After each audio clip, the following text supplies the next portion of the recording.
손님, 한복 말고 다른 옷은 없으신가요? 뜬금없는 질문이었습니다. 지원은 눈을 깜빡였어요. 그녀가 지원이 한복을 위아래로 훑어봤어요. 마치 더러운 것을 보듯이. 순간 지원이 가슴이 철렁 내려앉았습니다. 제 한복이 어떻다는 건가요? 목소리가 떨렸어요. 화가 나서인지 당황해서인지 자신도 알 수 없었죠. 비즈니스석은 격식을 갖춰야 하는 공간입니다. 강 사무장이 나섰어요. 그의 목소리에는 거만함이 묻어났죠. 그런 전통 이상은 솔직히 다른 승객분들께 불편을 드릴 수 있습니다. 지원이 얼굴이 하얗게 질렸습니다.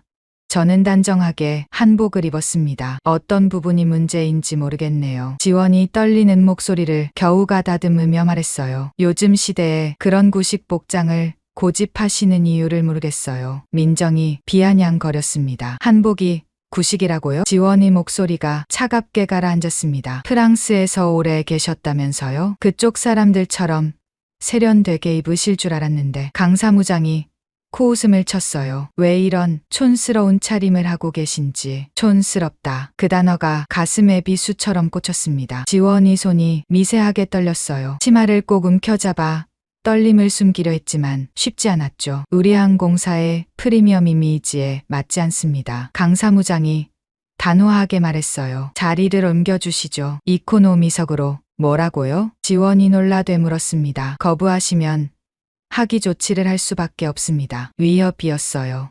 명백한 위협. 지원이 뺨이 화끈거렸습니다. 부끄러움과 분노가 동시에 치밀어 올랐어요. 그때였습니다.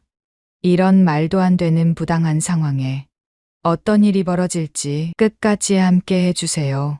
그 전에 잠깐 구독과 좋아요 눌러주시면 오늘 하루 행복하실 겁니다. 시작하겠습니다. 파리 샤를 드골 공항에 거대한 유리창 너머로 아침 햇살이 쏟아져 들어왔습니다. 지원은 인천행 비행기를 기다리며 의자에 앉아 있었어요. 5년. 파리에서 보낸 시간이 벌써 그렇게 흘렀다는 게 믿기지 않았죠. 손끝으로 가방 속 작은 보자기를 만지작거렸습니다. 그 안에는 어머니의 유품이 들어 있었어요. 옥으로 만든 놀이개와 은으로 만든 비녀. 지원은 눈을 감고 3년 전 그날을 떠올렸습니다. 엄마, 제가 파리로 돌아가야 해요. 중요한 전시회가. 병상에 누워 계신 어머니는 지원이 손을 꼭 잡으셨어요. 힘이 없으면서도 따뜻한 손이었죠. 지원아, 가렴. 내가 하는 일이 얼마나 중요한지 엄마는 다 알아. 어머니의 목소리는 작았지만 단단했습니다. 그런데 꼭 기억해야 할 게 있어. 세계 어디에 있든 우리 것이 아름다움을 잊지 말거라. 지원이 눈가에 눈물이 맺혔습니다. 너가 우리 문화를 세계에 알리는 사람이 되길 바란다. 자랑스럽게, 당당하게. 그것이 어머니의 마지막 말씀이었어요. 지원은 눈을 떠 주변을 둘러봤습니다. 공항은 여행객들로 붐볐죠. 프랑스어, 영어, 중국어. 여러 나라 말소리가 섞여 들렸어요. 이제 정말 한국으로 돌아가는구나. 가슴 한켠이 뭉클해졌습니다. 루브르 박물관에서의 5년은 꿈같은 시간이었어요. 특히 지난해 열었던 한국문화재 특별전 조선의 빛은 대성공이었죠. 관람객이 50만 명을 넘었고 프랑스 언론들은 극찬을 아끼지 않았습니다. 한국이 숨겨진 보물들이 파리를 매혹시켰다. 500년 전 조선의 미학 현대를 만나다. 전시회 마지막 날 프랑스 문화부 장관이 직접 찾아와 감사패를 전달했어요. 박 큐레이터, 당신 덕분에 프랑스인들이 한국 문화의 진정한 아름다움을 알게 되었습니다. 그때의 뿌듯함이 아직도 가슴 속에 남아 있었죠. 대한항공 324편 인천행 탑승을 시작합니다. 안내 방송이 나왔어요. 지원은 자리에서 일어났습니다. 검은색 코트 아래로 살짝 보이는 진주 목걸이가 햇빛을 받아 반짝였죠. 어머니가 결혼 기념일에 아버지께 받으신 것이었어요. 비행기에 올라 창가 자리에 앉았습니다. 곧 파리의 풍경이 눈 아래로 작아지기 시작했어요. 에펠탑도, 생강도, 그리고 5년간 일했던 루브르 박물관도. 안녕, 파리.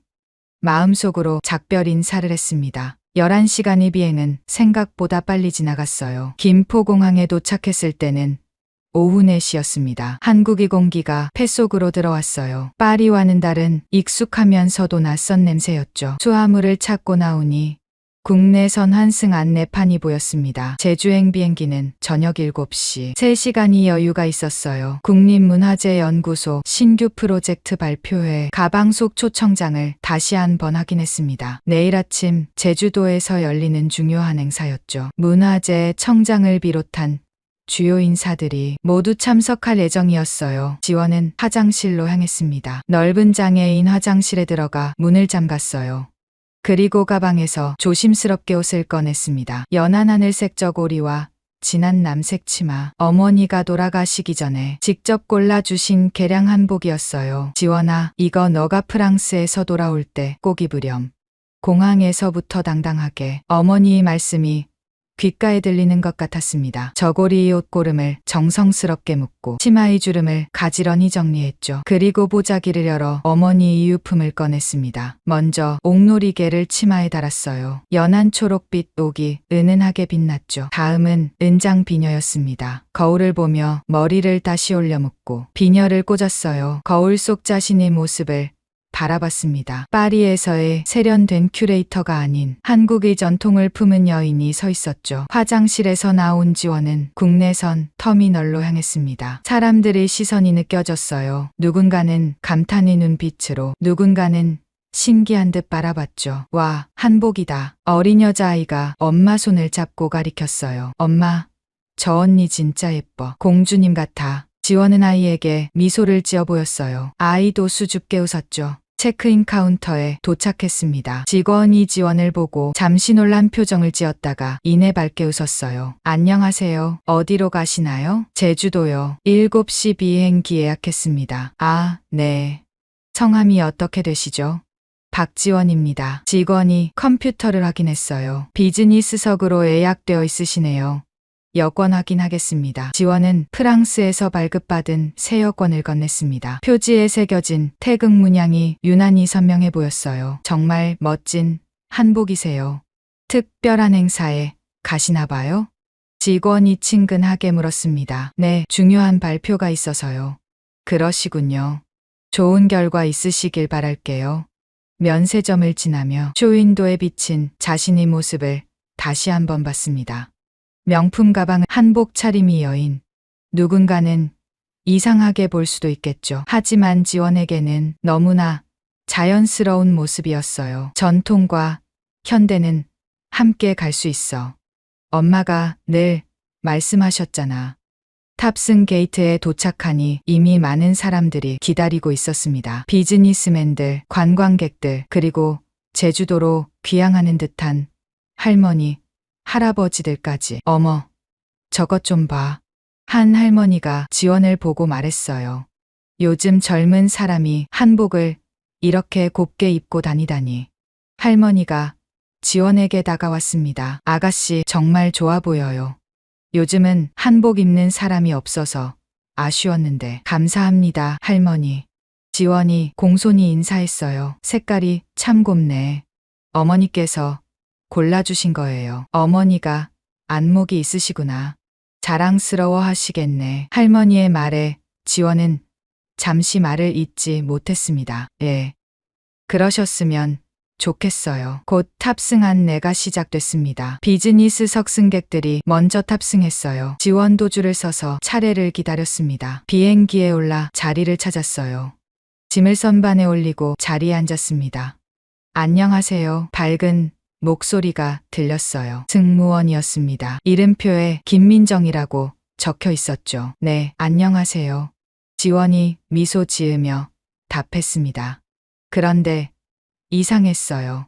처음엔 밝게 웃던 민정의 표정이 점점 굳어지는 게 보였거든요. 민정의 시선이 지원의 한복에서 명품 가방으로 다시 한복으로 옮겨갔습니다. 뭔가 못마땅한 듯한 표정이었죠. 음료 서비스는 이륙 후에 해드리겠습니다. 짧게 말하고 민정은 다른 승객에게로 갔어요. 아까와는 확연히 다른 태도였죠. 뭐가 문제일까? 지원은 고개를 갸웃했지만 크게 신경 쓰지 않았습니다. 피곤하기도 했고 내일 발표 준비도 더 해야 했으니까요. 실례합니다. 옆자리에 중년 남성이 앉았어요. 단정한 정장 차림에 은발이 인상적인 사람이었죠. 아, 네.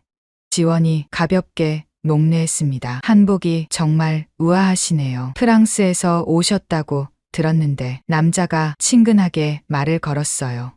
어떻게 아셨어요? 아까 체크인할 때 우연히 들었습니다. 저도 파리에 자주 가는 편이라서요. 그러시군요.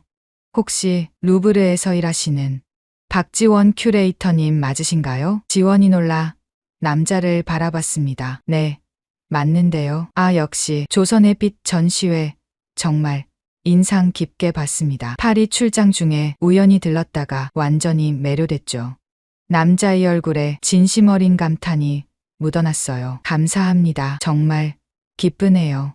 특히 다랑아리 섹션이 압권이었어요. 조명을 그렇게 써서 마치 달빛이 항아리에서 흘러나오는 것 같은 연출은 정말 천재적이었습니다. 지원의 얼굴에 미소가 번졌어요. 가장 심혈을 기울인 부분을 알아봐 주다니. 두 사람이 대화를 나누는 동안 멀리서 민정이 그들을 지켜보고 있었습니다. 표정은 점점 더 굳어졌죠. 그리고 옆에 있던 선배 승무원에게 뭔가를 속삭였어요. 비행기 문이 닫히고 이륙 준비가 시작됐습니다. 엔진 소리가 점점 커졌어요. 지원은 창밖을 바라봤습니다. 김포공항이 활주로가 저녁 노을에 물들어 있었죠. 제주도에서 새로운 시작이 기다리고 있어 가슴이 두근거렸습니다. 설렘 반, 긴장 반이었죠. 하지만 지원은 아직 몰랐습니다. 곧 일어날 일을.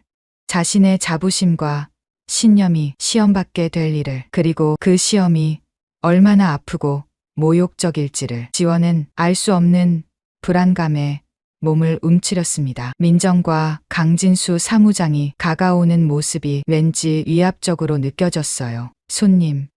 민정의 목소리는 차가웠습니다. 아까의 밝은 인사와는 완전히 달랐죠. 예. 지원이 조심스럽게 대답했어요. 혹시 다른 옷은 없으신가요? 뜬금없는 질문이었습니다. 지원은 눈을 깜빡였어요. 무슨 말씀이신지. 그 복장 말입니다. 민정이 지원의 한복을 위아래로 훑어봤어요. 마치 더러운 것을 보듯이. 순간 지원의 가슴이 철렁 내려앉았습니다. 제 한복이 어떻다는 건가요? 목소리가 떨렸어요. 화가 나서인지 당황해서인지 자신도 알 수 없었죠. 옆자리의 중년 남성이 의아한 표정으로 그들을 바라봤습니다. 주변 승객들도 하나둘 고개를 돌렸어요. 비즈니스석은 격식을 갖춰야 하는 공간입니다. 강 사무장이 나섰어요. 그의 목소리에는 거만함이 묻어났죠. 그런 전통 의상은 솔직히 다른 승객분들께 불편을 드릴 수 있습니다. 지원의 얼굴이 하얗게 질렸습니다. 전통 의상이 불편을 준다고?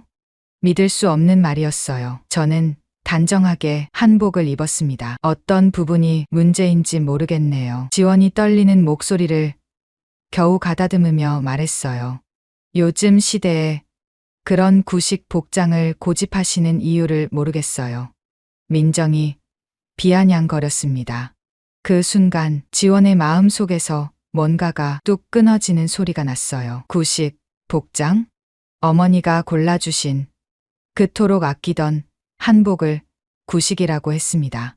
5년간 파리에서 한국 문화를 알리기 위해 노력했던 자신의 모든 것을 부정당한 기분이었어요. 한복이 구식이라고요? 지원의 목소리가 차갑게 가라앉았습니다.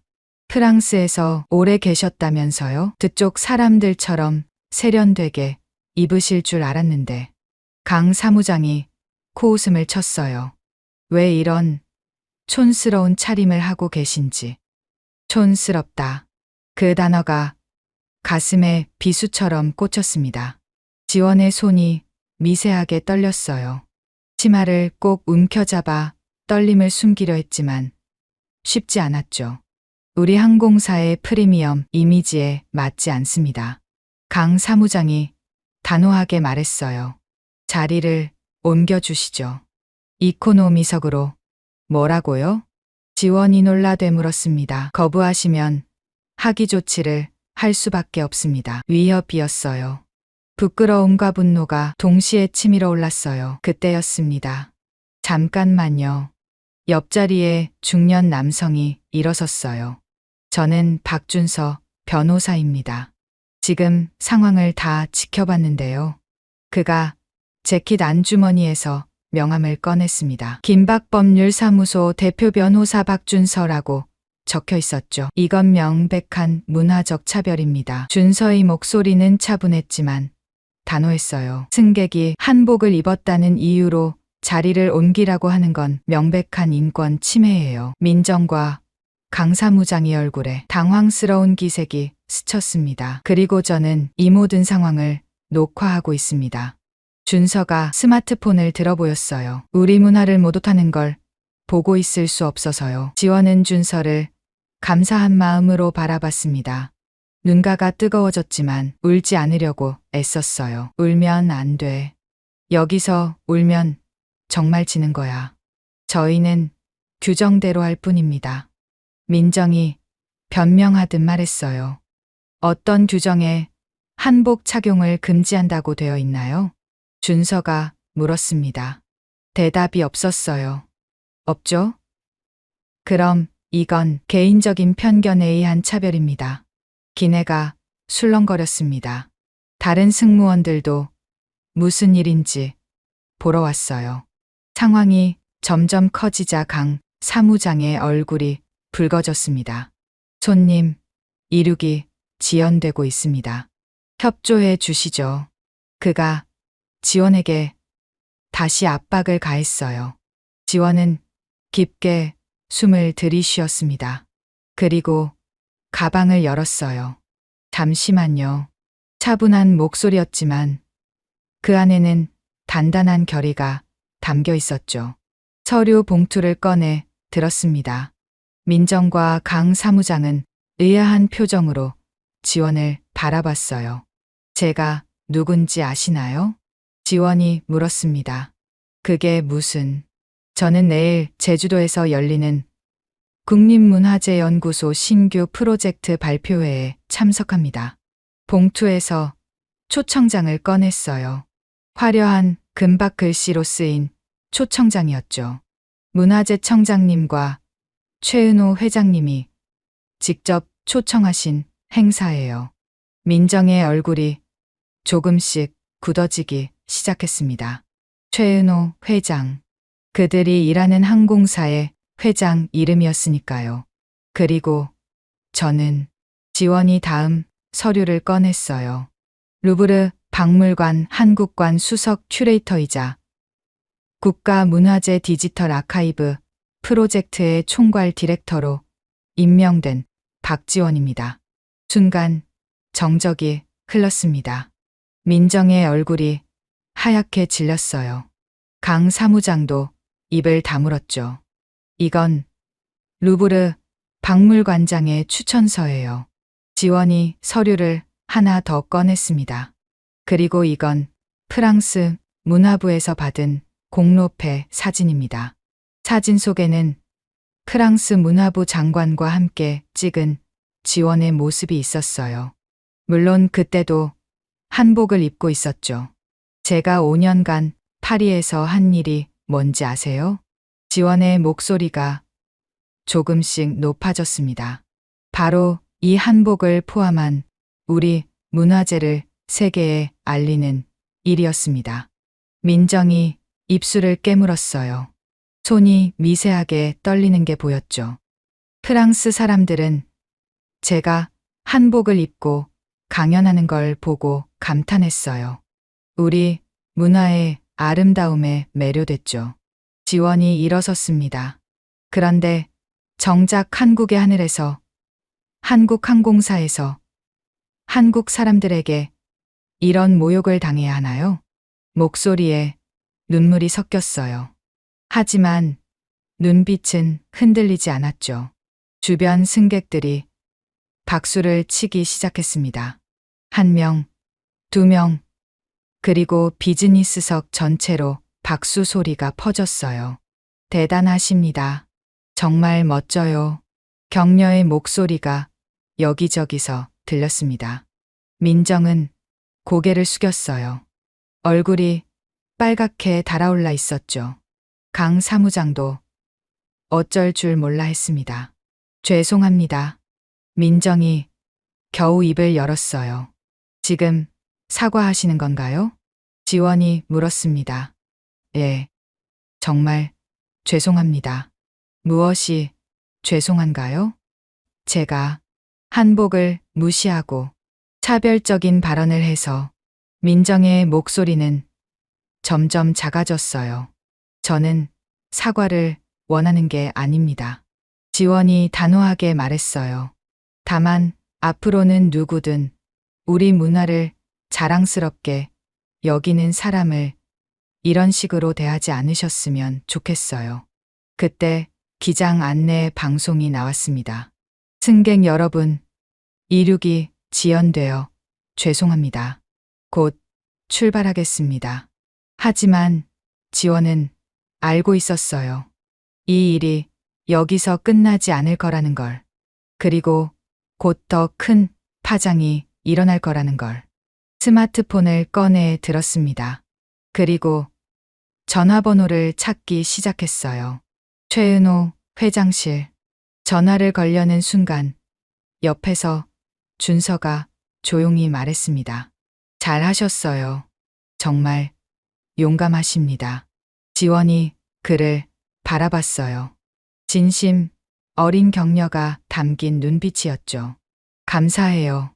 도와주셔서 당연한 일을 했을 뿐입니다. 두 사람이 눈을 마주쳤습니다. 그 순간 지원은 느꼈어요. 이 만남이 단순한 우연이 아닐지도 모른다는 걸. 그리고 앞으로 일어날 일들이 자신의 인생을 크게 바꿔놓을 거라는 걸. 창밖으로 김포의 하늘이 어둠에 잠기고 있었습니다. 별들이 하나둘 빛나기 시작했죠.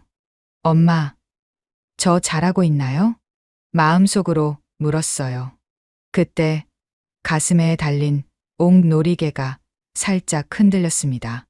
마치 어머니가 대답하는 것처럼. 비행기는 아직 게이트에 서 있었습니다. 이륙이 계속 지연되고 있었죠. 기내의 공기는 무겁고 답답했어요. 지원은 자리에 앉아 창밖을 바라봤습니다. 손은 여전히 미세하게 떨리고 있었어요. 아까의 충격에서 완전히 벗어나지 못했던 거죠. 정말 이런 일이 일어난 거야? 믿기지 않았습니다. 21세기 대한민국에서, 그것도 국제선을 운항하는 항공사에서 이런 차별을 당하다니. 옆자리에 준서가 조용히 물을 건넸어요. 드세요. 진정하시는 게 좋을 것 같아서요. 감사합니다. 지원이 물을 받아 한 모금 마셨습니다. 차가운 물이 목을 타고 내려가자 조금 진정이 됐어요. 그때였습니다. 민정이 다시 나타났어요. 이번엔 혼자가 아니었죠. 강 사무장과 또 다른 승무원이 함께였습니다. 지원의 심장이 다시 빠르게 뛰기 시작했어요. 또 뭐야? 불안감이 밀려왔습니다. 손님. 강 사무장의 목소리는 여전히 거만했어요. 아까 사과했던 게 무색할 정도로. 아직도 무슨 일이신가요? 지원이 애써 차분하게 물었습니다. 기장님과 상의한 결과 손님의 복장이 비상시 안전 규정에 위배될 수 있다는 결론이 나왔습니다. 뭐라고요? 지원이 놀라 되물었어요. 준서도 인상을 찌푸렸죠. 치마가 너무 길어서 비상 탈출 시 문제가 될 수 있습니다. 말도 안 되는 핑계였어요. 지원이 입은 개량 한복은 발목 위로 올라오는 길이었거든요. 이건 명백히 트집이잖아요. 준서가 목소리를 높였습니다. 저희는 승객의 안전을 최우선으로 생각합니다. 강 사무장이 기계적으로 대답했어요. 지원의 가슴 속에서 뭔가가 부글부글 끓어올랐습니다. 분노였어요. 참고 참았던 감정이 폭발하기 직전이었죠. 그럼 청바지를 입은 저 승객은요? 지원이 뒤쪽을 가리켰어요. 한 여성이 찢어진 청바지를 입고 있었죠. 저건 안전에 문제 없나요? 구멍이 뚫려 있는데? 강 사무장이 말문이 막혔습니다. 대답해 보세요. 왜 제 한복만 문제인가요? 지원의 목소리가 떨렸어요. 눈가가 붉어지기 시작했죠. 그때 민정이 작은 목소리로 중얼거렸습니다. 어차피 곧 내리실 분이. 그 말이 지원의 귀에 들렸어요. 툭, 마음속에서 뭔가가 끊어지는 소리가 났습니다. 뭐라고 하셨어요? 지원이 민정을 똑바로 바라봤어요. 아무것도 아닙니다.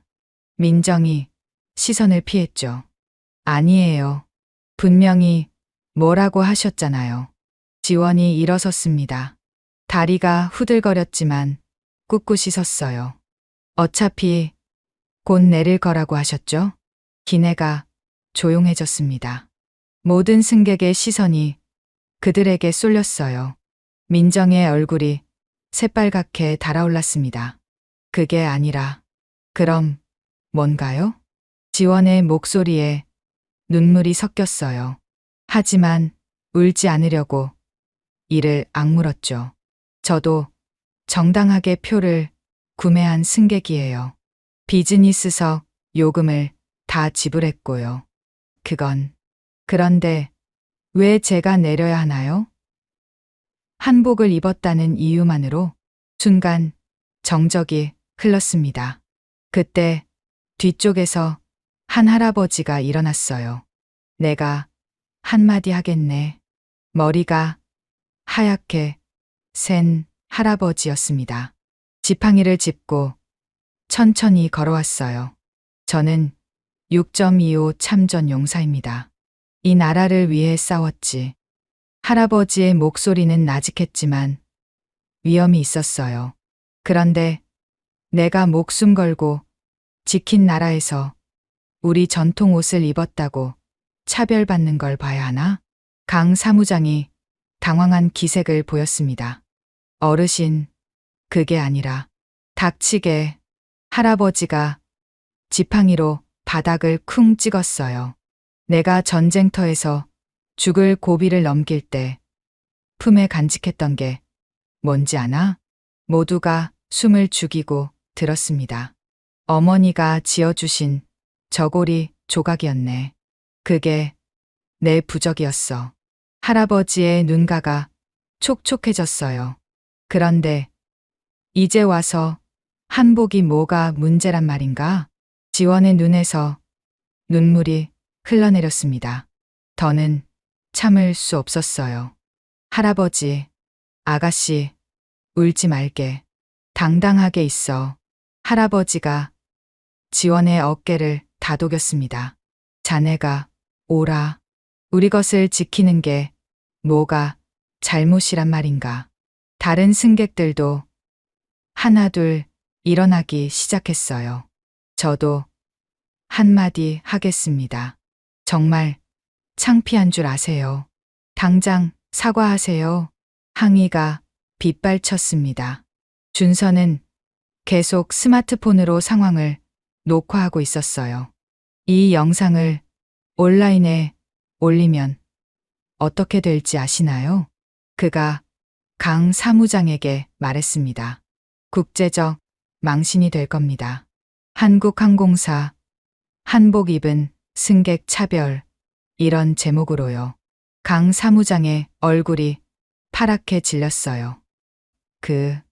그건 프랑스에서 한국 문화를 알리던 큐레이터가 정작 한국에서 차별받았다. 이게 뉴스거리가 안 될 것 같으세요? 민정이 울먹이기 시작했습니다. 죄송해요. 정말 죄송해요. 하지만 지원은 이미 결심했어요. 핸드폰을 꺼내 들었습니다. 뭐 하시는 거예요? 강 사무장이 가급하게 물었어요. 최은호 회장님께 직접 연락드리려고요. 회장님을요? 예. 제가 초청받은 이유와 지금 당하고 있는 일을 모두 말씀드릴 거예요. 지원의 손가락이 화면을 터치했습니다. 전화번호부에서 최은호 회장실을 찾았어요. 실은 처음 프로젝트 제안을 받았을 때 회장이 직접 전화를 걸어왔었죠. 그때 번호를 저장해뒀던 거예요. 잠깐만요. 강 사무장이 거의 애원하듯 말했습니다. 제발, 그것만은. 왜요? 아까는 그렇게 당당하시더니. 지원의 목소리는 차가웠어요. 전화 연결음이 들렸습니다. 한 번, 두 번. 여보세요? 회장실 비서의 목소리였어요. 안녕하세요. 박지원입니다.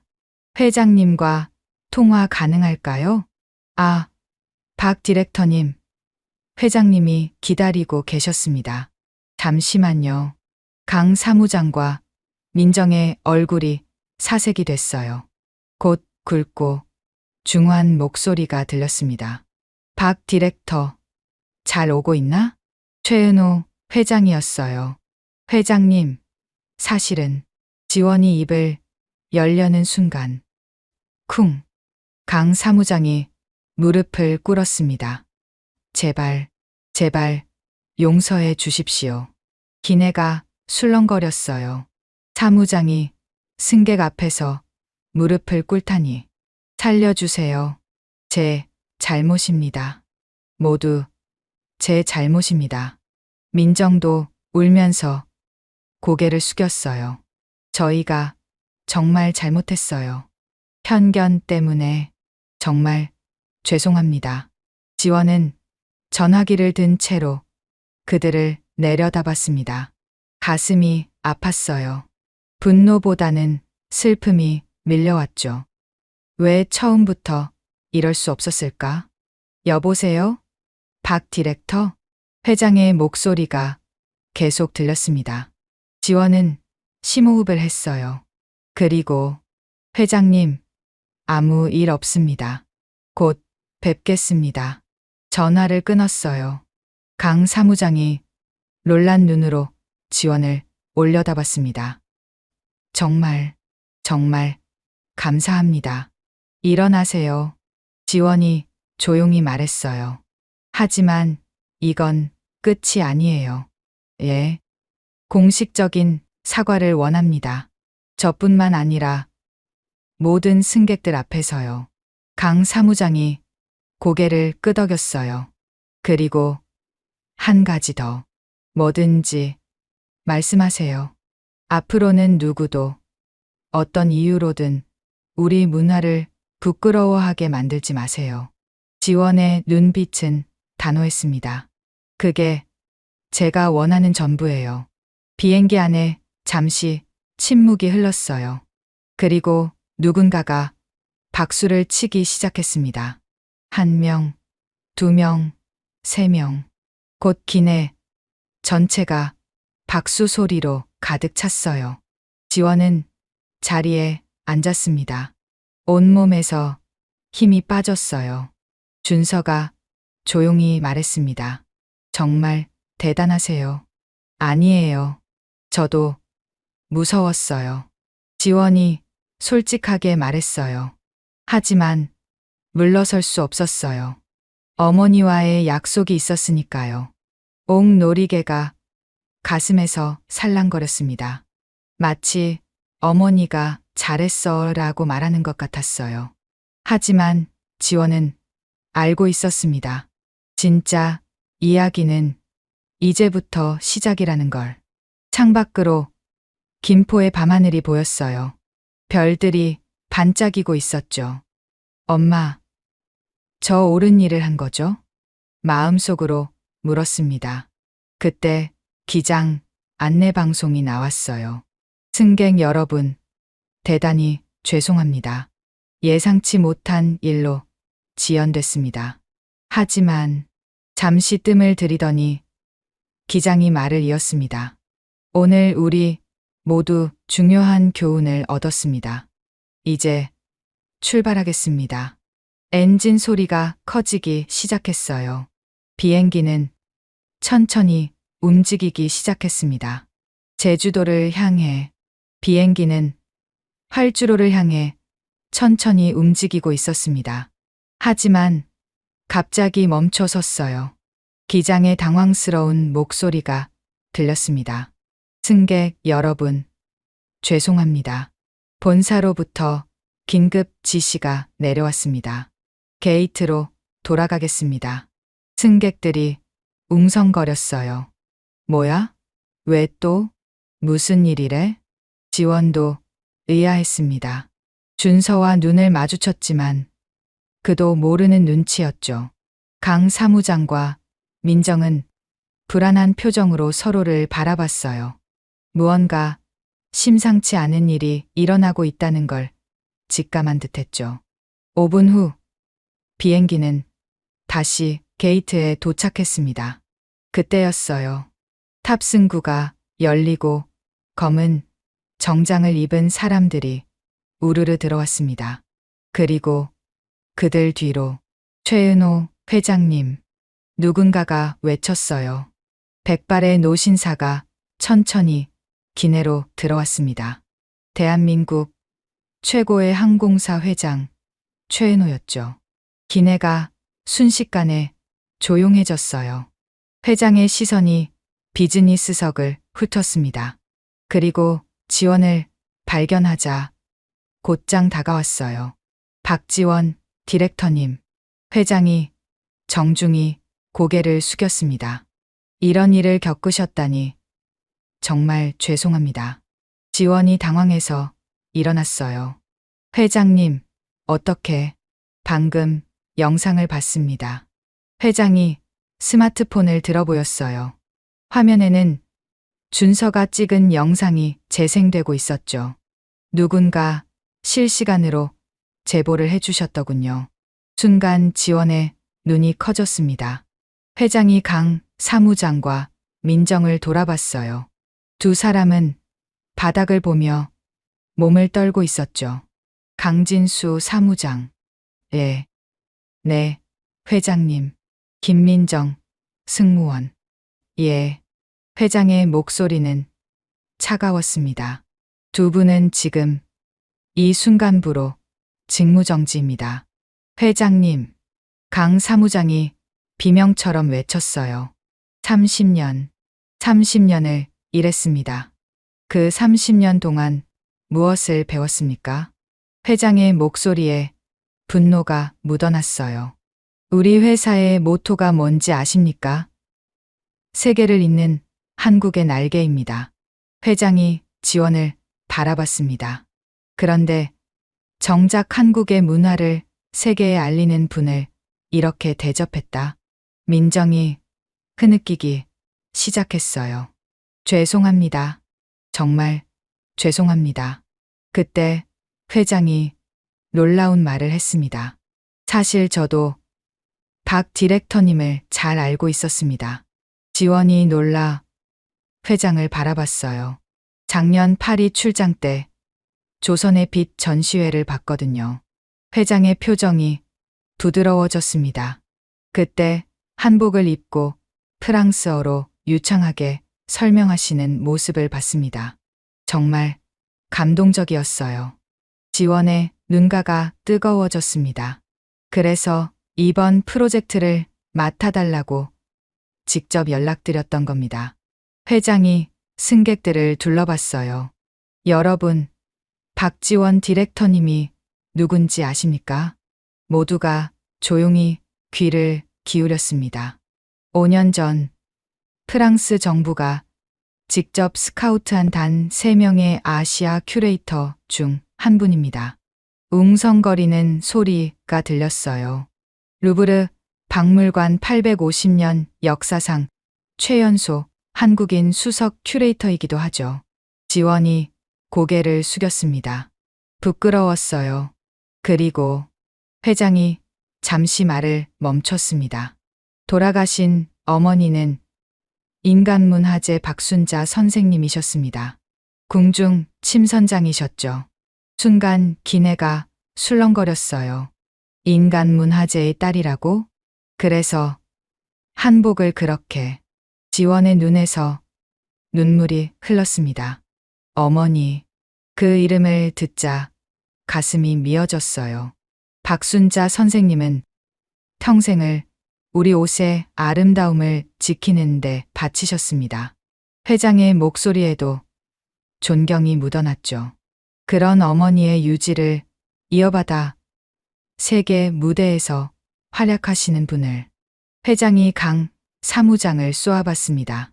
감히 촌스럽다고 모욕했다. 강 사무장이 무릎을 꿇었어요. 죽을 죄를 지었습니다. 지원이 나섰습니다. 회장님, 이미 사과받았습니다. 너무 크게 만들지 마세요. 하지만 회장은 고개를 저었어요. 이건 단순한 개인의 문제가 아닙니다. 그가 모든 승객을 둘러봤습니다.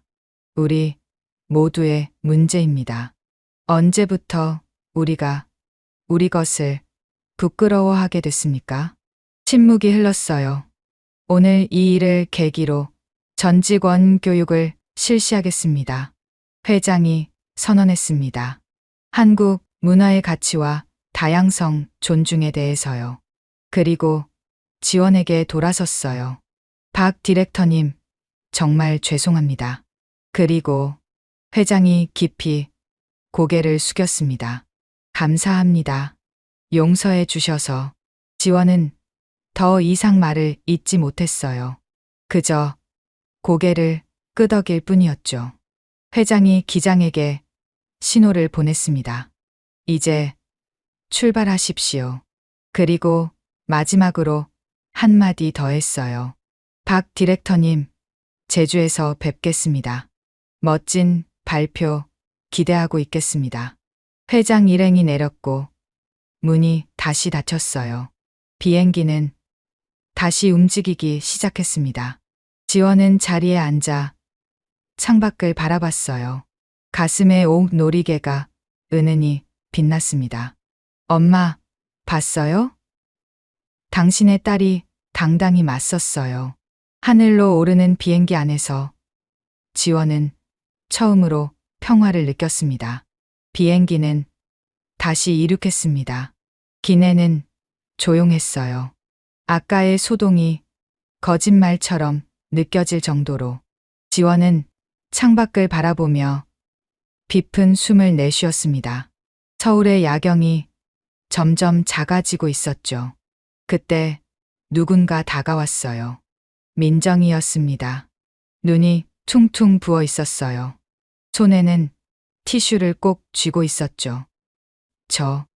잠시 얘기 좀 할 수 있을까요? 목소리가 떨렸습니다. 지원이 고개를 끄덕였어요. 사실은. 민정이 입술을 깨물었습니다. 무언가 말하기 힘든 듯했죠. 저도 한때는 큐레이터를 꿈꿨어요. 지원의 눈이 커졌습니다. 대학에서 미술사를 전공했죠. 박물관에서 일하는 게 꿈이었어요. 민정의 목소리에 쓸쓸함이 묻어났습니다. 하지만 실패했어요. 번번이 떨어졌죠. 결국 포기하고 승무원이 됐습니다. 눈물이 뺨을 타고 흘러내렸어요. 그런데 손님을 보니까 제가 이루지 못한 꿈을 이룬 사람 같아서 순간 지원의 마음이 찡했습니다. 부러웠어요. 너무 부러워서 미웠어요. 민정이 흐느꼈습니다. 정말 죄송해요. 저의 못난 열등감 때문에. 지원은 민정의 손을 잡았어요. 괜찮아요.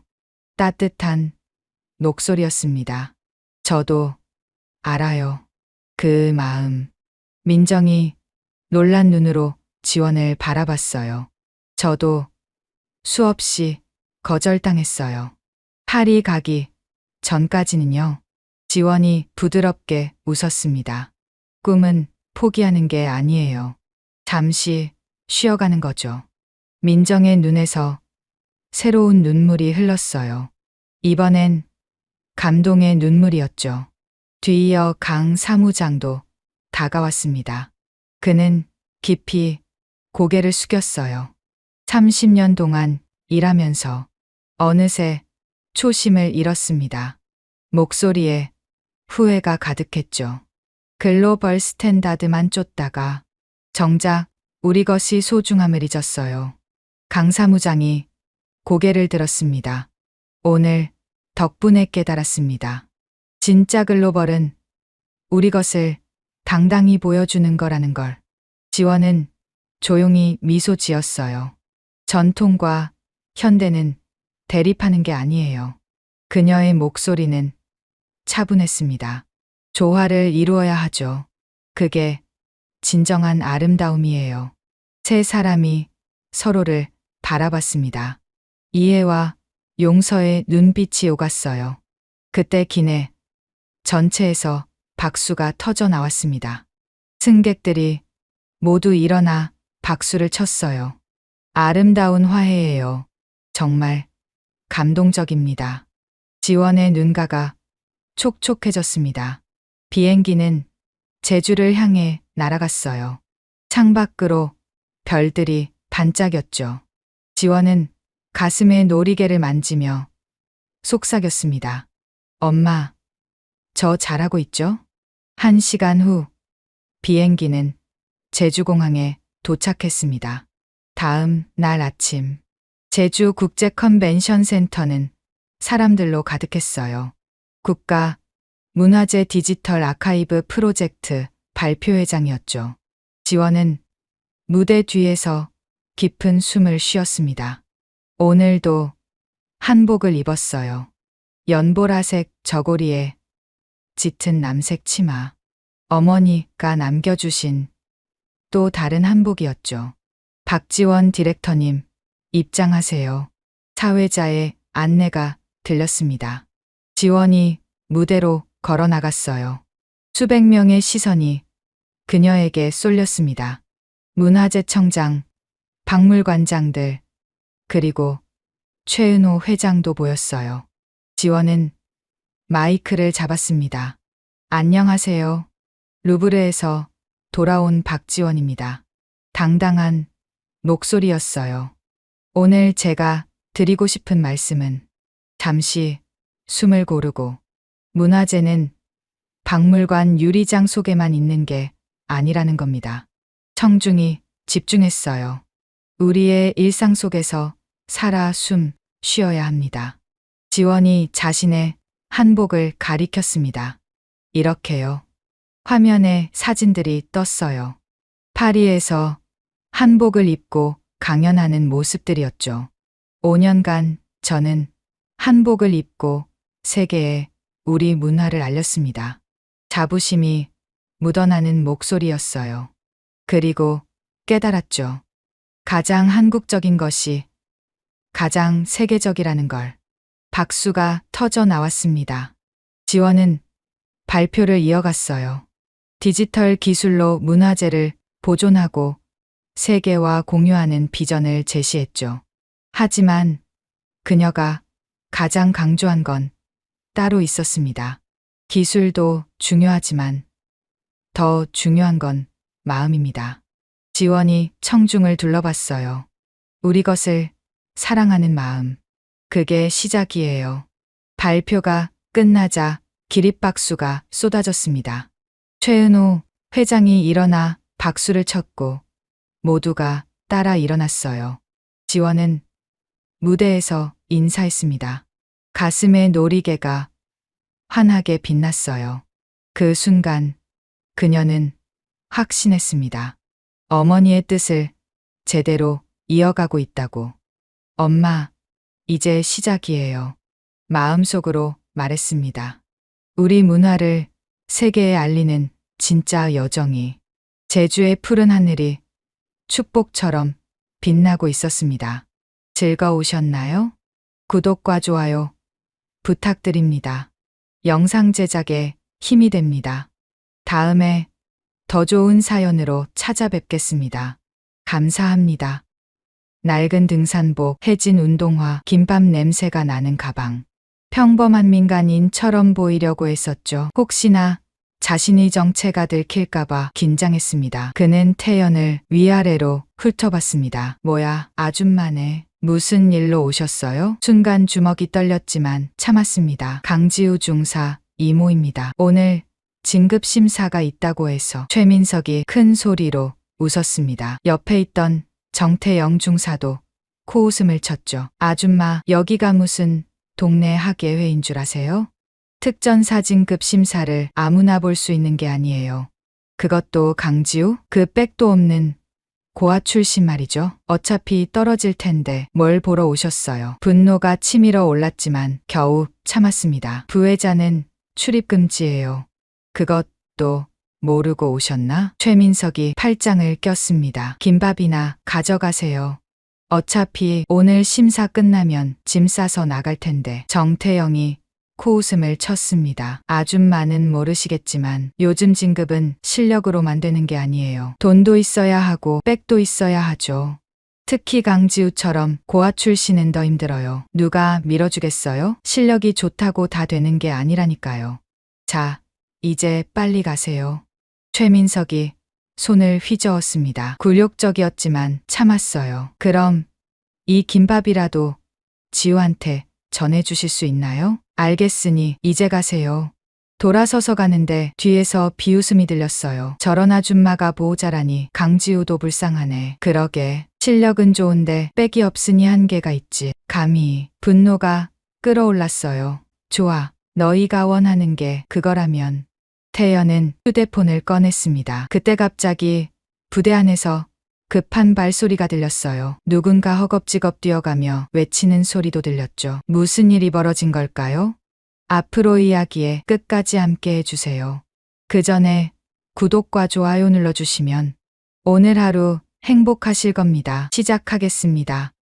새벽 5시 태연은 거울 앞에 섰습니다. 별 2개가 빛나는 장군제복 대신 낡은 등산복을 꺼내 입었죠. 군복을 입은 지 30년. 처음으로 자신을 숨기려 하니 묘한 기분이 들었습니다. 오늘만큼은 그냥 평범한 이모가 되어야 해. 오늘은 조카 지우의 진급 심사가 있는 날이었죠. 12살의 부모를 잃고 혼자 자란 아이. 태연이 유일한 보호자였지만 군인이 길을 걷는 지우에게 자신의 존재가 짐이 되길 원하지 않았습니다. 실력으로 승부해야지. 이모 덕을 보면 안 돼. 그래서 지우는 이모가 육군 소장이라는 사실을 모릅니다. 그저 시골에서 작은 가게를 운영하는 평범한 이모로만 알고 있었죠. 태연은 김밥 도시락을 챙겼습니다. 정성껏 싼 김밥 12줄. 지우가 좋아하는 참치김밥이었어요. 해진 가방에 도시락을 넣고 운동화 끈을 묶었습니다. 이 정도면 충분히 평범해 보이겠지. 제7공수특전 여단 정문. 위병소 앞에서 태연의 발걸음이 멈췄습니다. 높은 철조망과 무장한 병사들. 30년간 익숙했던 풍경이 오늘따라 낯설게 느껴졌어요. 어디서 오셨습니까? 젊은 병사가 경계하는 눈빛으로 물었습니다. 아, 저 강지우 중사 이모예요. 오늘 진급 심사가 있다고 해서. 태연은 일부러 목소리를 떨리게 만들었습니다. 신분증 좀 보여주세요.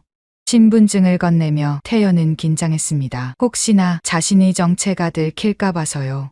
다행히 병사는 이름만 확인하고 돌려줬습니다. 최민석 상사님, 민간인 방문자입니다. 위병소 안에서 건장한 체구의 상사가 나왔습니다. 그는 태연을 위아래로 훑어봤습니다. 낡은 등산복, 해진 운동화, 김밥 냄새가 나는 가방.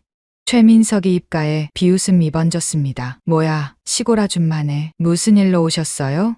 강지우 중사 이모입니다. 오늘 진급 심사가 있다고 해서. 최민석이 큰 소리로 웃었습니다. 아줌마, 여기가 무슨 동네 학예회인 줄 아세요? 그것도 강지우? 그 백도 없는 고아 출신 말이죠. 태연의 주먹이 떨렸습니다. 부회장은 출입 금지예요. 김밥이나 가져가세요. 어차피 오늘 심사 끝나면 짐 싸서 나갈 텐데 왜 그런 말씀을 하시는 거죠? 태연이 물었습니다. 정태영이 코웃음을 쳤습니다. 아줌마는 모르시겠지만 요즘 진급은 실력으로만 되는 게 아니에요. 돈도 있어야 하고 백도 있어야 하죠. 참관하고 싶으시면 방법이 없는 건 아니에요. 다만 좀 비싸죠. 50만 원 정도? 태연의 눈이 번뜩였습니다. 비리의 냄새가 났어요. 이 부대에 뭔가 문제가 있다는 걸 직감했죠. 그런 게 가능한가요? 일부러 순진한 척 물었습니다. 에이, 아줌마도 참. 그냥 농담이에요. 됐고 빨리 가세요.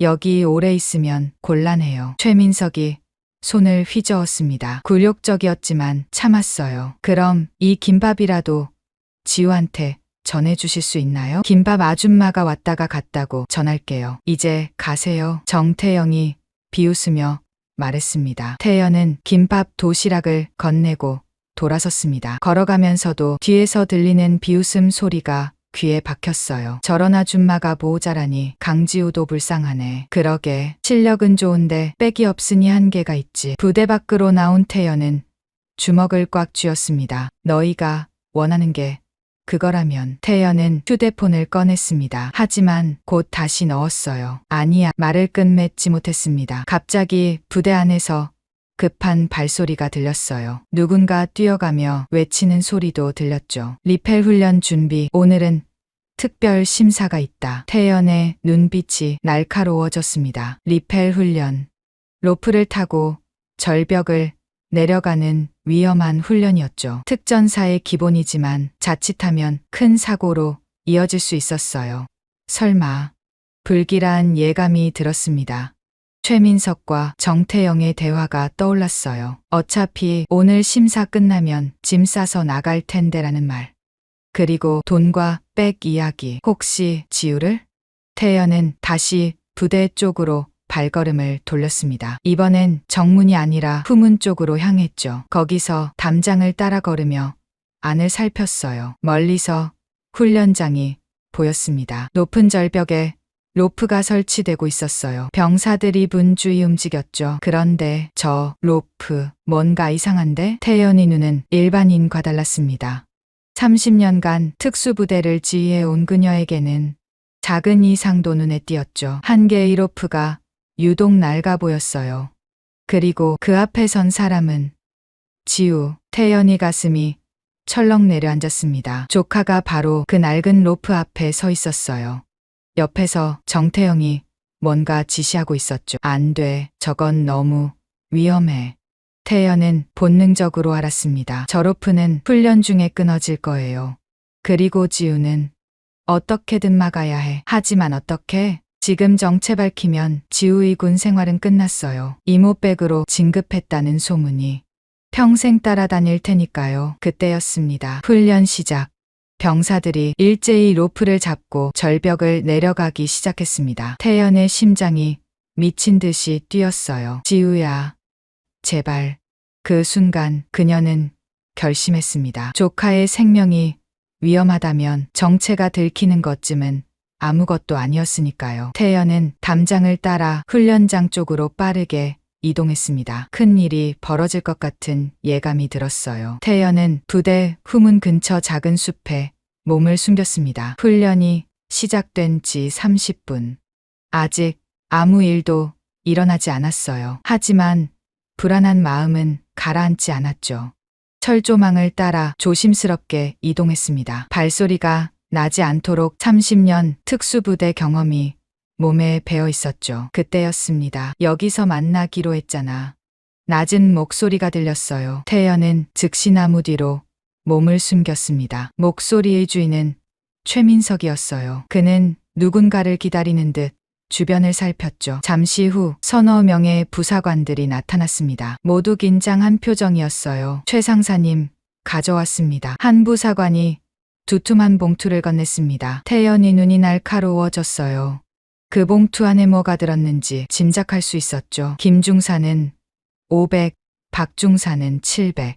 좋아, 다 맞네. 최민석이 봉투를 열어 돈을 확인했습니다. 태연이 주먹이 떨렸어요. 분명한 금품수수 현장이었죠. 이번 심사는 확실하죠? 당연하지. 내가 심사관 중 하나니까. 그리고 정태영도 우리 편이야. 최민석이 자신만만하게 웃었습니다. 근데 강지우는 어떻게 하실 겁니까? 걔는 실력이 너무 좋아서. 한 부사관이 걱정스럽게 물었어요. 최민석의 표정이 차갑게 변했습니다. 그 새끼 오늘로 끝이야. 태연의 심장이 쿵 하고 내려앉았습니다. 예감이 맞았어요. 정말로 지우를 노리고 있었던 거죠. 리펠 훈련 때 사고가 날 거야. 로프가 낡았거든. 물론 우연한 사고겠지. 하지만 그게 너무 위험한 거 아닙니까? 그래서 더 완벽해. 누가 의심하겠어? 훈련 중 사고는 종종 일어나니까. 최민석이 비열하게 웃었습니다. 태연의 온몸에 소름이 돋았어요.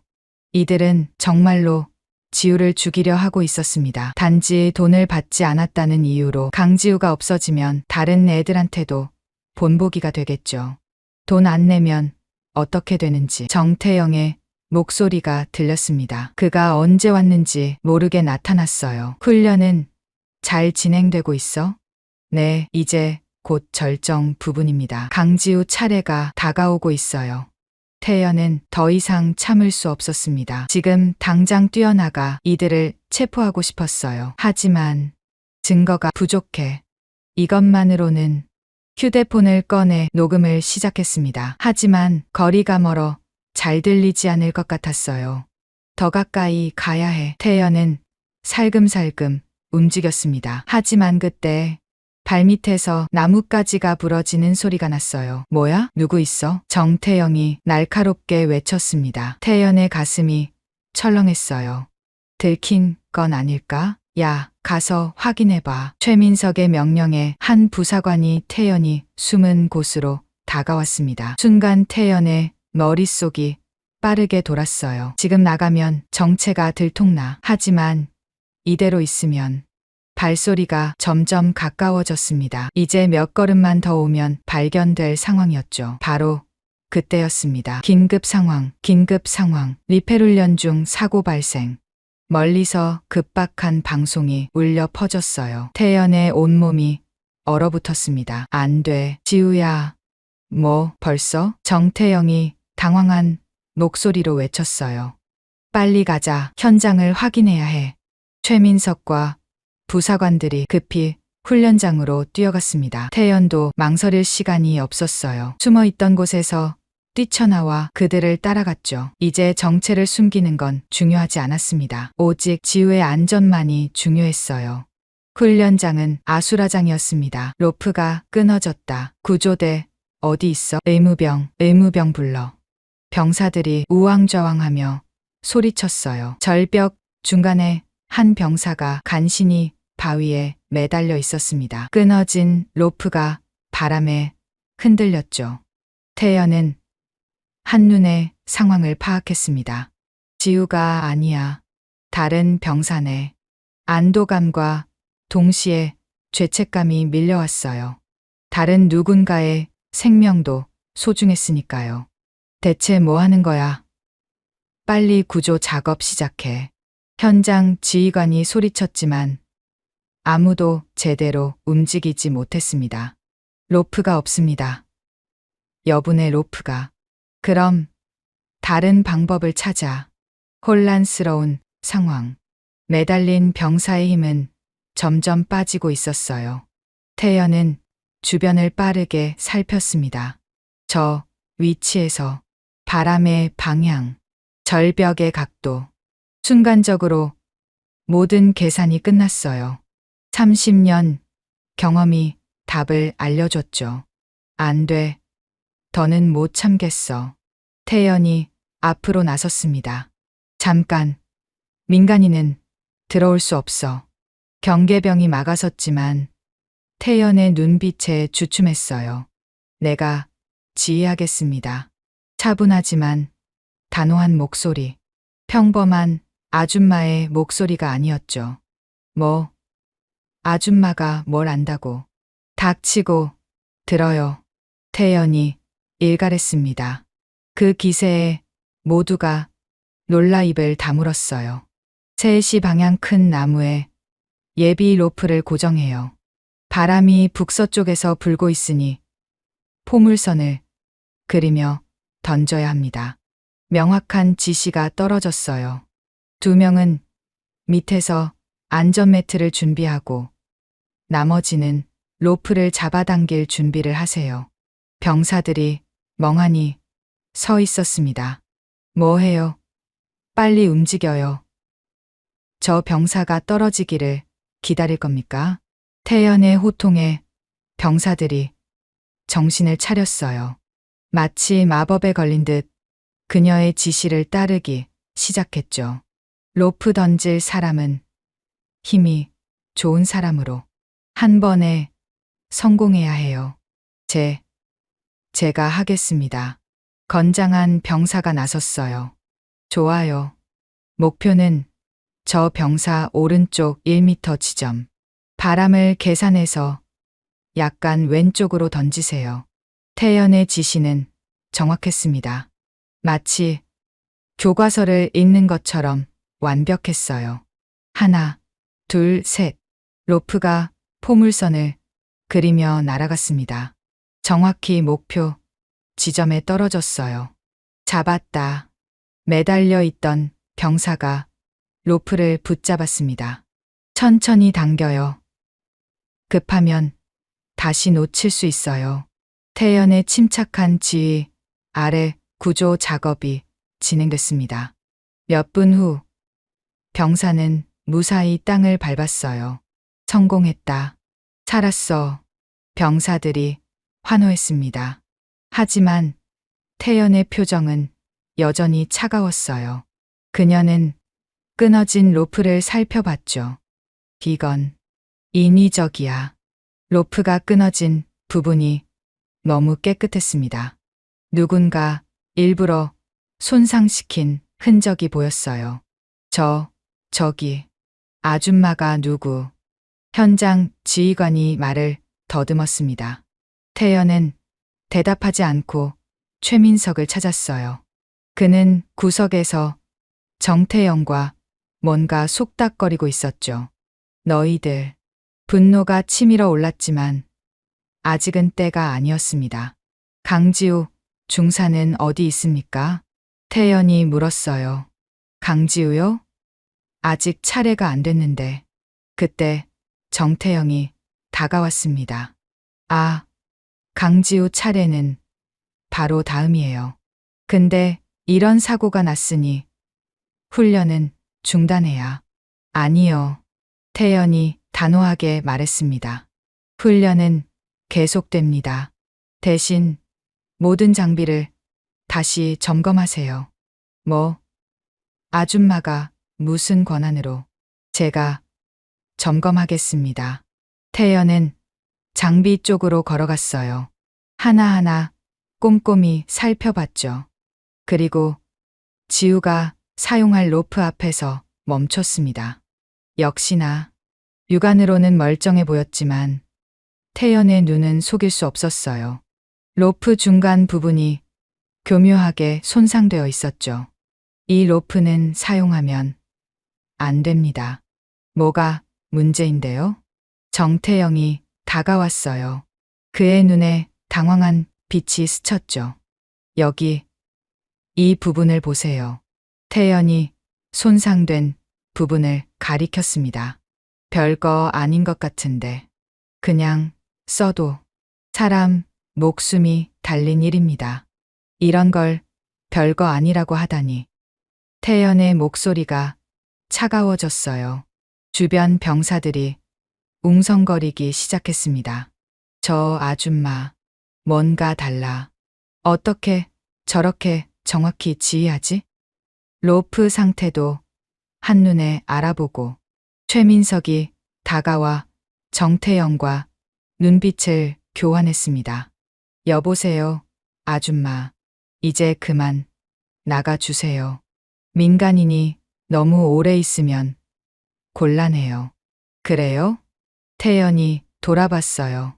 그녀의 눈빛에는 알 수 없는 무언가가 담겨 있었죠. 그럼 한 가지만 더 확인하고 가죠. 태연이 휴대폰을 꺼냈습니다. 뭐, 하시려고. 증거 보전이요. 찰칵, 찰칵. 손상된 로프를 여러 각도에서 찍었어요.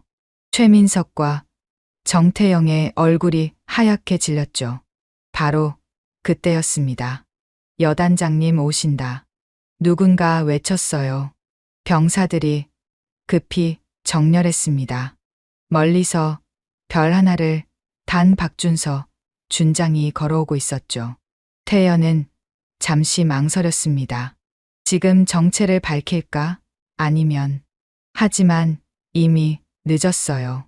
박준서가 그녀를 발견하고는 눈이 휘둥그레졌으니까요. 그 순간 운명의 시간이 다가오고 있었습니다. 박준서 준장이 가까울수록 태연의 심장이 빠르게 뛰었습니다. 이제 어떻게 하지? 정체를 숨기고 싶었지만 준서의 눈빛은 이미 그녀를 알아본 듯했어요. 30년 전 사관학교 동기였으니까요.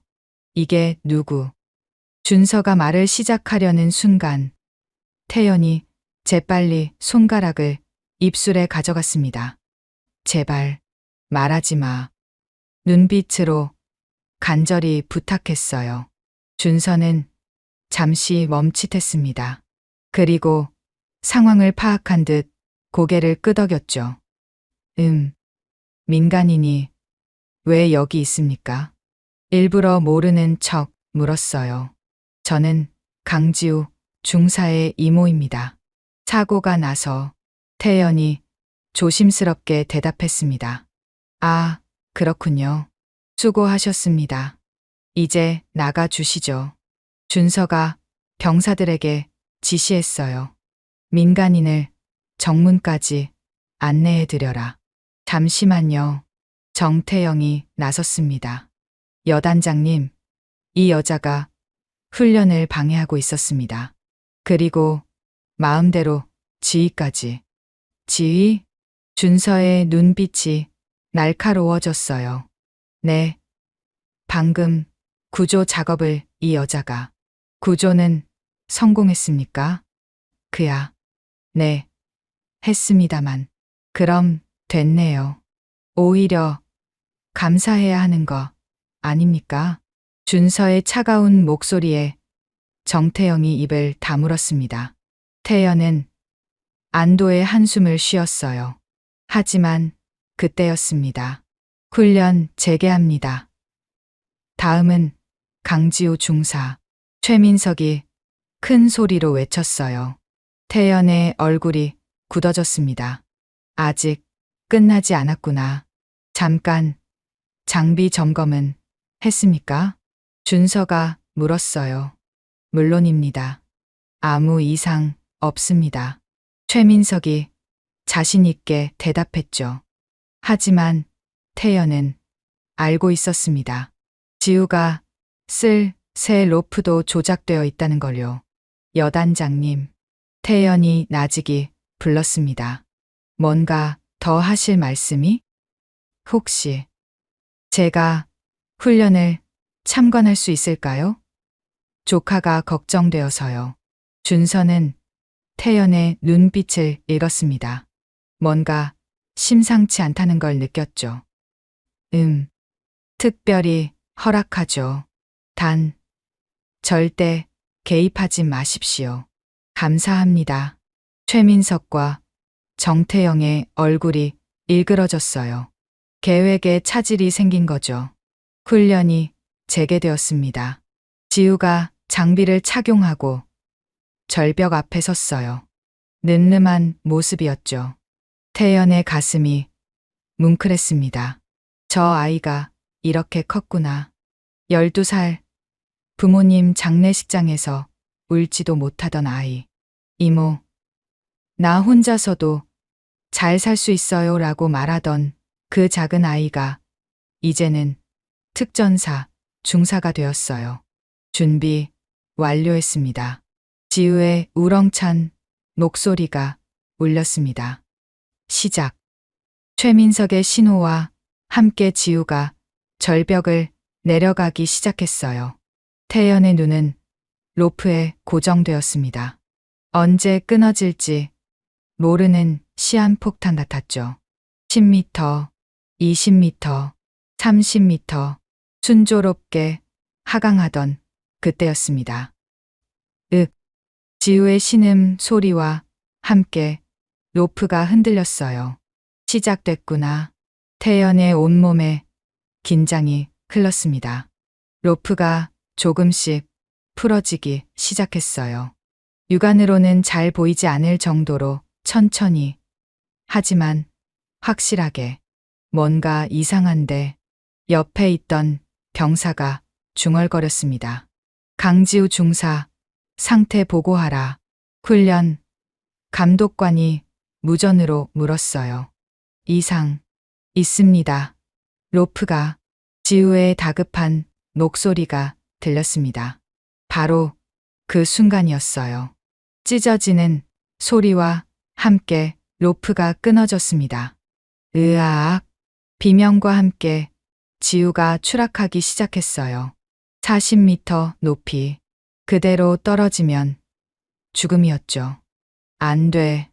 태연이 본능적으로 앞으로 뛰어나갔습니다. 하지만 너무 멀었어요. 아무것도 할 수 없는 거리였죠. 그때 기적이 일어났습니다. 지우가 추락하면서도 침착하게 주변을 살피더니 옆으로 뻗은 나뭇가지를 붙잡은 거예요. 크악. 충격으로 신음이 터져 나왔지만 간신히 매달렸습니다. 지우야. 태연이 소리쳤어요. 이제 정체를 숨기는 건 중요하지 않았죠. 구조팀은 어디 있어? 준서가 고함쳤습니다. 하지만 현장은 또다시 혼란에 빠졌어요. 아까와는 다른 상황이었죠.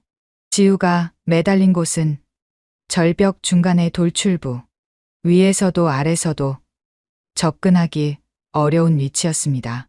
헬기를 불러. 시간이 없습니다. 저 나뭇가지가 버틸 수 있는 시간은.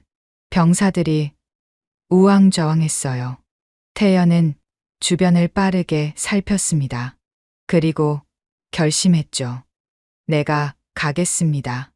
모두가 그녀를 쳐다봤어요. 뭐라고요? 제가 내려가서 구조하겠습니다. 태연이 단호하게 말했습니다. 미쳤어요? 아줌마가 무슨. 정태영이 비웃으려 했지만 태연은 이미 움직이고 있었어요. 예비 로프를 집어들고 능숙하게 장비를 착용했습니다. 그 동작이 너무나 자연스러워서 모두가 놀랐죠. 저 아줌마, 뭐야? 어떻게 저렇게 능숙하게. 태연은 망설이지 않았습니다. 안전고리를 확인하고 로프를 고정한 뒤 절벽을 향해 뛰어들었어요. 이런 미친. 최민석이 소리쳤지만 이미 늦었습니다. 태연의 몸이 공중에서 완벽한 포물선을 그렸어요. 특수부대 출신만이 할 수 있는 동작이었죠. 순식간에 20m를 하강한 태연은 절벽에 발을 디뎠습니다. 그리고 벽을 타고 옆으로 이동하기 시작했어요. 마치 거미처럼 날렵했죠. 저게 인간이 할 수 있는 동작이야? 병사들이 경악했습니다. 준서는 입가에 미소를 띄었어요. 역시 강태연이야. 30년이 지나도 실력은 여전하구나. 1분도 안 되어 태연은 지우가 있는 곳에 도착했습니다. 이모? 지우가 놀란 눈으로 쳐다봤어요. 괜찮아. 이모가 왔어. 태연의 목소리는 차분했습니다. 하지만 속으로는 심장이 미친 듯이 뛰고 있었어요. 사랑하는 조카가 다칠 뻔했으니까요. 이모가 어떻게? 나중에 설명할게. 지금은 올라가자. 태연은 재빨리 지우에게 안전 벨트를 채웠습니다.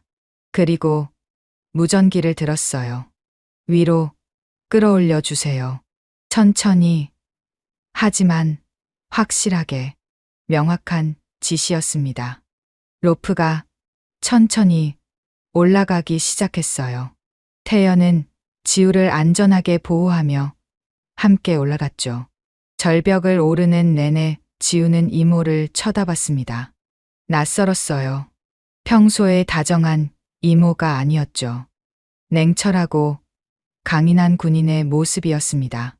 드디어 절벽 위에 도착했습니다. 무사하다. 성공했어. 병사들의 환호성이 터져 나왔어요. 지우가 안전하게 땅을 밟자 태연은 그제야 긴장을 풀었습니다. 다리에 힘이 빠졌어요. 하지만 쓰러질 수는 없었죠.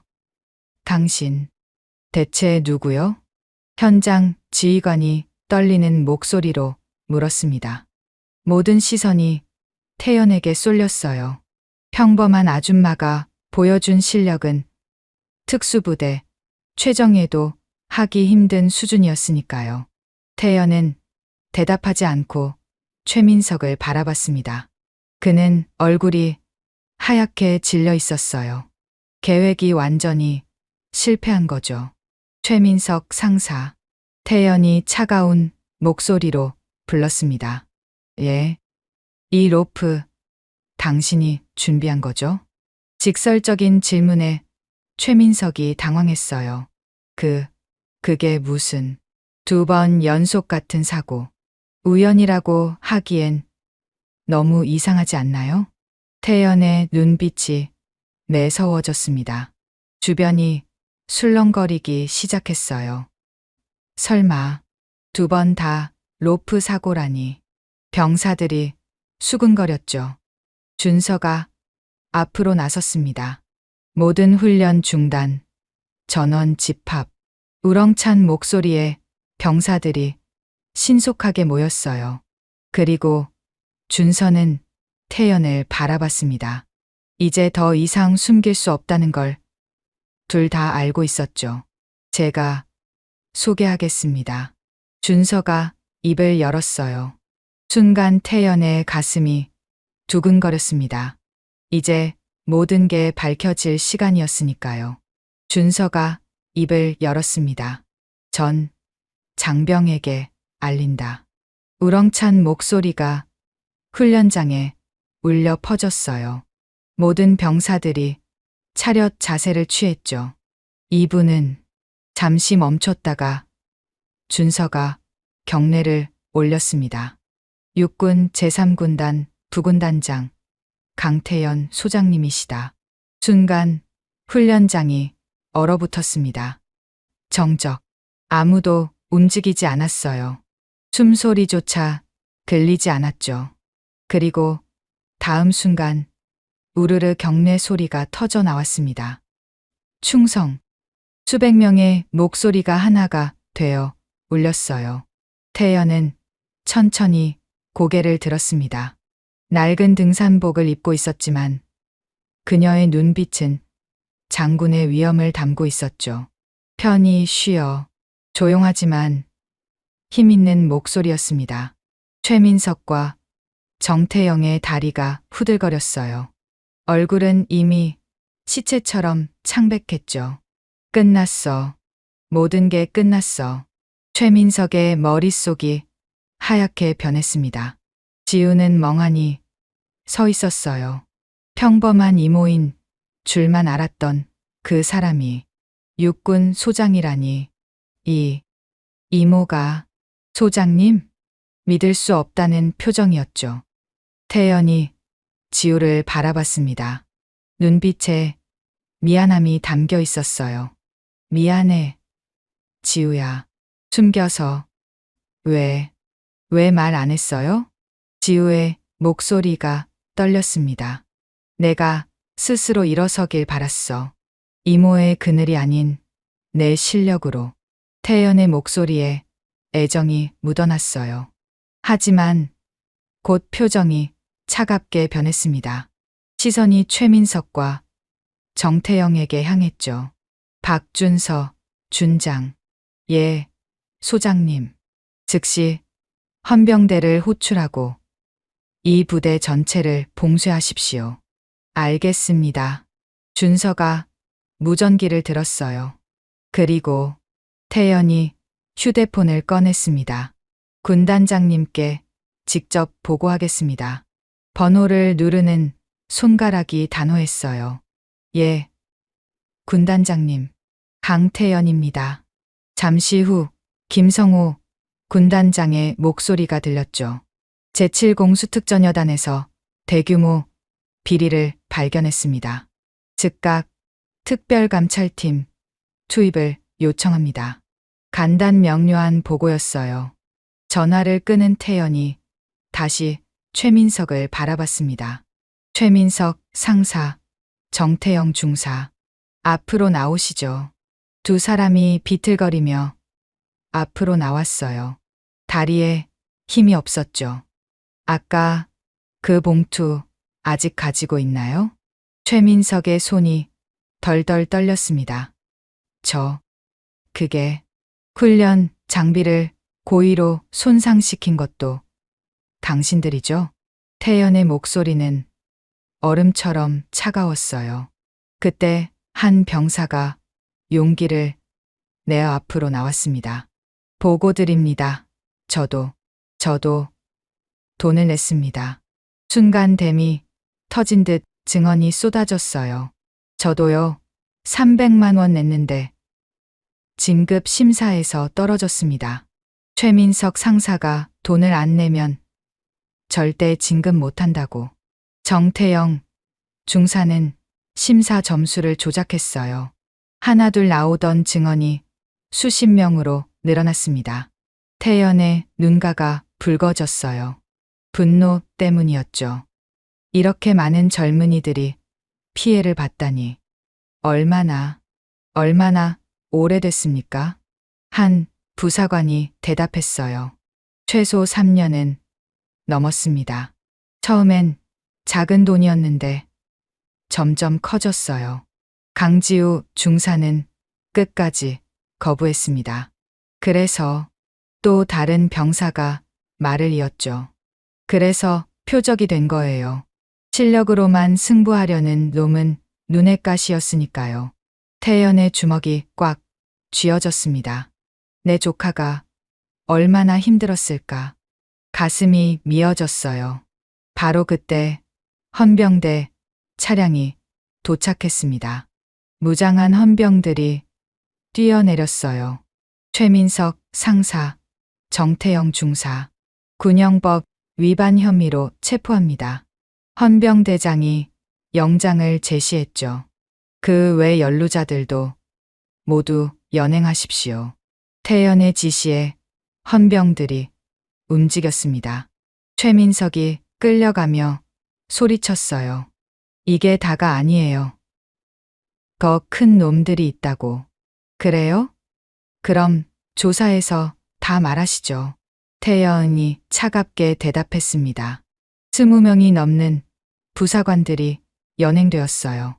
남은 병사들은 충격에 빠져 있었죠. 태연이 마이크를 잡았습니다. 제7공수특전여단 전 장병에게 고한다. 맑고 단호한 목소리가 울렸어요. 군인의 명예는 돈으로 살 수 없다. 계급은 실력과 노력으로 얻는 것이다. 병사들이 고개를 숙였습니다. 오늘 일은 부끄러운 우리의 민낯이다. 하지만 이제 새로 시작할 수 있다. 태연의 시선이 지우에게 향했어요. 강지우 중사처럼 정직하게 사는 것이 진짜 군인의 길이다. 지우의 눈에 눈물이 고였습니다. 이모가 자신을 자랑스러워한다는 걸 알았으니까요. 오늘부로 이 부대는 완전히 새로워질 것이다. 공정하고 깨끗한 부대로. 충성. 병사들의 우렁찬 대답이 하늘을 울렸어요. 특별감찰팀이 도착했습니다. 대대적인 조사가 시작되었죠. 금고에서 수억 원의 비자금이 발견되었고 조작된 서류들이 쏟아져 나왔어요. 준서도 직위 해제되었습니다. 직접 가담하지는 않았지만 관리 책임을 면할 수 없었죠. 미안하네, 태연. 준서가 쓸쓸히 웃었어요. 내가 더 일찍 알았어야 했는데 지금이라도 바로잡으면 됩니다. 태연이 위로했죠. 저녁 무렵 태연은 지우를 불렀습니다. 삼촌과 조카 둘만의 시간이었어요. 이모, 아니, 소장님, 그냥 이모라고 불러. 여기선 그냥 내 이모야. 태연이 다정하게 웃었습니다. 왜 말 안 했어요? 이모가 장군인걸. 지우의 목소리에 서운함이 묻어났어요. 내가 백으로 사는 사람이 되길 원하지 않았어. 태연이 지우의 어깨를 잡았습니다. 오늘 내가 보여준 침착함, 그게 진짜 실력이야. 추락하면서도 정신 잃지 않고 나뭇가지를 잡은 것. 그게 바로 내 아버지의 모습이었어. 태연의 눈이 먼 곳을 바라봤어요. 내 아버지도 특전사였어. 최고의 전사였지. 지우가 놀랐습니다. 부모님에 대해 자세히 들은 적이 없었으니까요. 아버지가 특전사? 그래. 그리고 넌 그 피를 이어받았어. 오늘 증명했잖아. 태연이 지우를 꼭 안았습니다. 미안해. 더 일찍 와서 도와줬어야 했는데. 아니에요, 이모. 덕분에 더 강해졌어요. 지우도 이모를 꼭 안았어요. 따뜻한 포옹이었죠. 가족의 온기가 느껴졌습니다. 멀리서 석양이 지고 있었어요. 어둡던 제7공수특전여단에도 새로운 아침이 올 것 같았습니다. 한 달 후 감찰 결과가 발표되었습니다. 피해자 27명, 관련 금액 8억 원. 군사법원의 판사가 판결문을 읽었어요. 법정은 무거운 침묵에 잠겨 있었죠. 최민석은 징역 7년, 정태영은 징역 5년. 나머지 연루자들도 죄의 경중에 따라 처벌받았습니다. 태연은 법정 뒤편에서 지켜봤어요. 마음이 무거웠습니다. 젊은이들이 잘못된 길로 빠진 것이 안타까웠죠. 이런 일이 다시는 일어나지 않도록 굳게 다짐했습니다. 제7공수특전여단에 새로운 여단장이 부임했어요. 청렴하기로 유명한 김철수 준장이었죠. 첫 훈시에서 그는 단호하게 말했습니다. 이제 시작입니다. 가장 깨끗하고 강한 부대를 만들겠습니다. 대대적인 개혁이 시작되었어요. 투명한 진급 심사 제도가 도입되었고 외부 감사관이 참여하게 되었죠. 익명 신고 시스템도 만들어졌습니다. 무엇보다 중요한 건 분위기였어요. 이제 돈이 아니라 실력이다. 노력한 만큼 인정받는다. 병사들 사이에서 희망의 목소리가 들렸습니다. 그리고 새로운 진급 심사가 시작되었어요. 심사장에 선 지우는 떨리지 않았습니다. 이번엔 공정했으니까요. 오직 실력으로만 평가받을 수 있었죠. 사격 시작. 탕탕탕. 모든 탄환이 정중앙을 뚫었어요. 화생방 훈련. 방독면을 쓰고 뛰는 지우의 동작은 완벽했습니다. 전술 지휘 평가. 침착하고 정확한 판단력을 보여줬어요. 심사관들이 감탄했습니다. 저런 실력이 지금까지 묻혀 있었다니. 비리가 얼마나 큰 죄인지 알겠네요. 결과는 당연했습니다. 강지우 중사, 상사 진급 합격. 심사장에 박수 소리가 터져 나왔어요. 지우의 눈에 눈물이 맺혔습니다.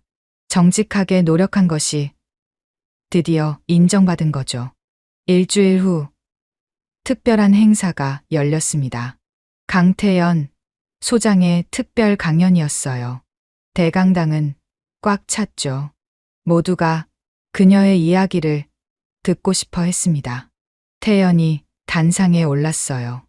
군복을 입은 그녀는 위험이 있었지만 눈빛은 따뜻했죠. 여러분, 제가 오늘 하고 싶은 말은 간단합니다. 마이크를 잡은 손이 떨렸어요. 감정이 북받쳐 올랐죠. 군인의 명예는 돈으로 살 수 없습니다. 강당이 조용해졌어요. 제 조카 이야기를 하겠습니다. 12살에 부모를 잃고 혼자 컸어요. 하지만 포기하지 않았죠. 태연의 시선이 지우를 찾았습니다. 가난했고 백도 없었어요. 하지만 정직했습니다. 그게 진짜 힘이었죠. 병사들이 고개를 끄덕였어요. 여러분도 그렇게 살아주세요.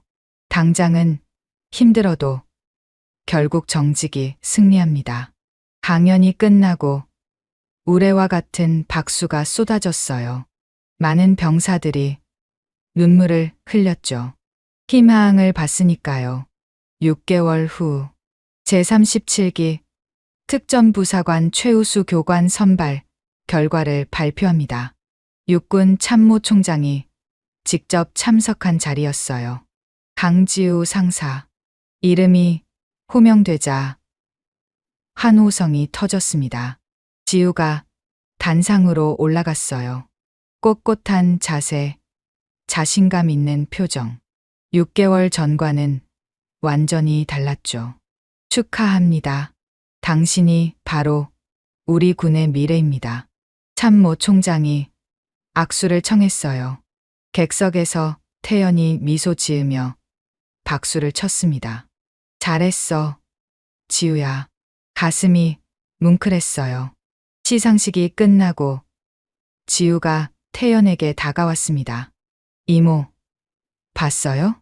당연하지. 정말 자랑스러워. 태연이 지우의 어깨를 두드렸어요. 이제 내가 진짜 군인이야.